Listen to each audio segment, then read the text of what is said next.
Hello, and welcome to the final video of my vlog series. I had such a fun time vlogging, and I learned so much this semester. I learned how to use the software and edit videos, but don't be impressed.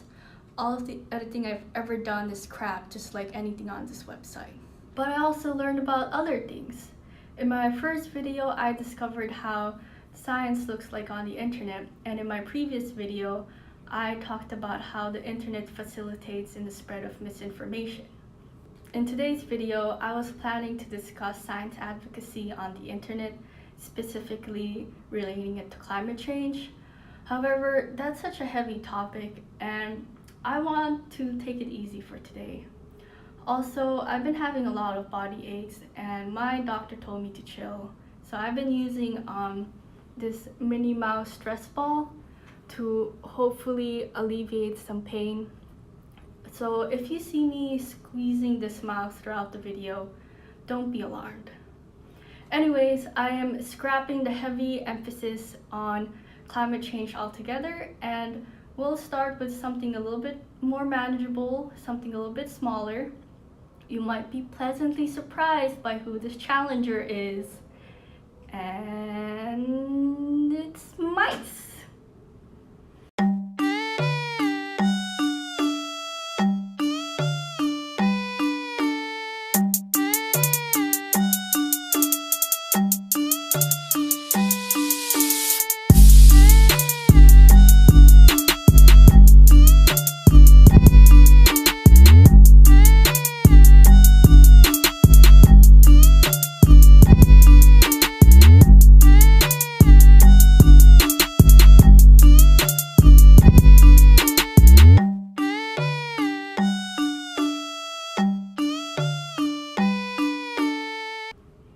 I'm not totally against the idea of science advocacy as today's topic, so this video will be about advocating for myself against the evil mice.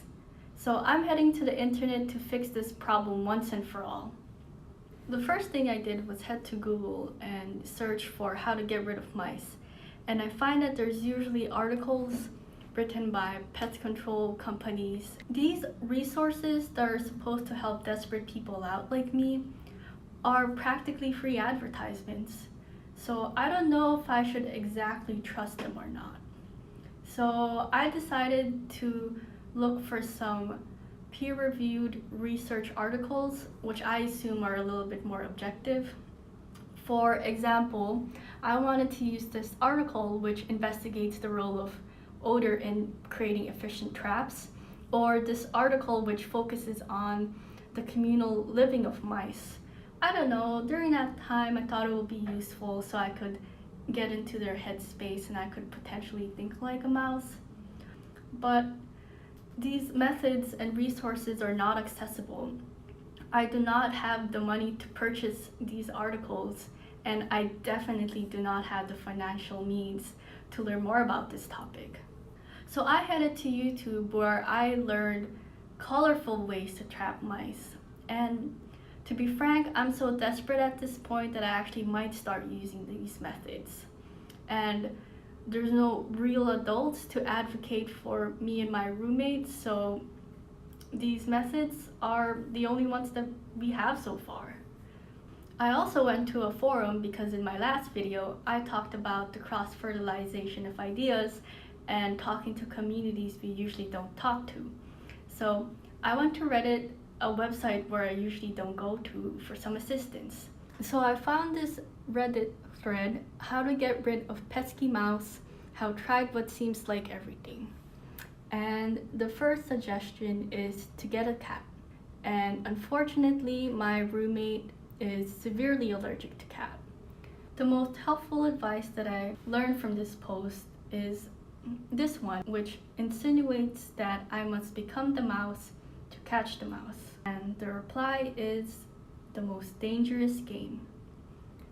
This is the collective intelligence that I was talking about in my last video.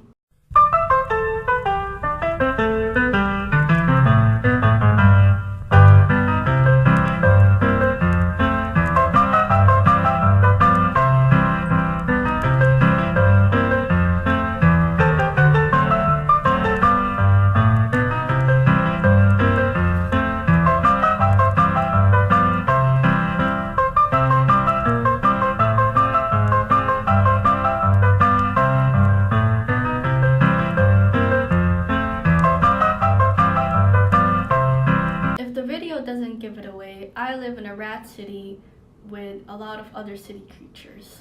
And to be transparent, I just wanted to talk about the mice problem that I've been having these past few months. And I hate that this is how I live. I'm just at a constant worry of seeing another mouse.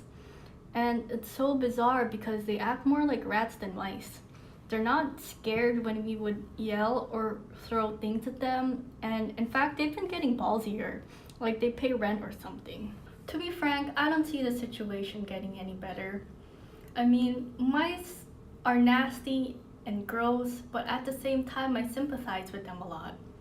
They're extremely intelligent, and we all know those famous experiments in which it shows that rodents actually show altruism, which is extremely hard even for humans. But we really screwed the mice over due to human interferences and disturbances. I mean, for instance, the first animal to go extinct because of climate change is a mouse species. This small rodent is only found on a single island off Australia, and as seawater rose because of climate change, the acres for vegetation was also reduced. And as a result, these adorable creatures lost their habitat and ultimately their food supply as well.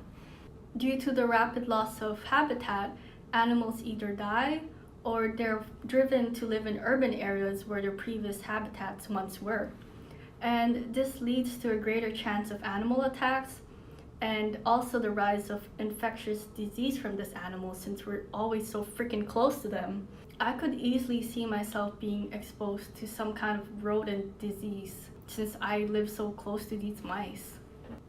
I just really wanted to focus on the mice situation today, but I can't even do that without climate change sneaking in. I'm just really stressed out about this whole situation, and university and our landlord are not the most helpful people. I feel as though they don't really take us seriously. The exterminator visited a couple weeks ago and they did place some baits around. We have a feeling a couple of them have also died between the walls, and it's been really gross. We've called the landlord and he went around and he said that he didn't smell anything. And for some strange and gross reason, he claimed that he treats all of his tenants like his daughters, and he's taking us seriously like his daughters. And he's also scared that we will turn him into a meme or turn him into some kind of joke. So fuck off, Steve. You can't tell us to do anything. We're not your daughters. Don't be gross. This pretty much concludes my video vlog series.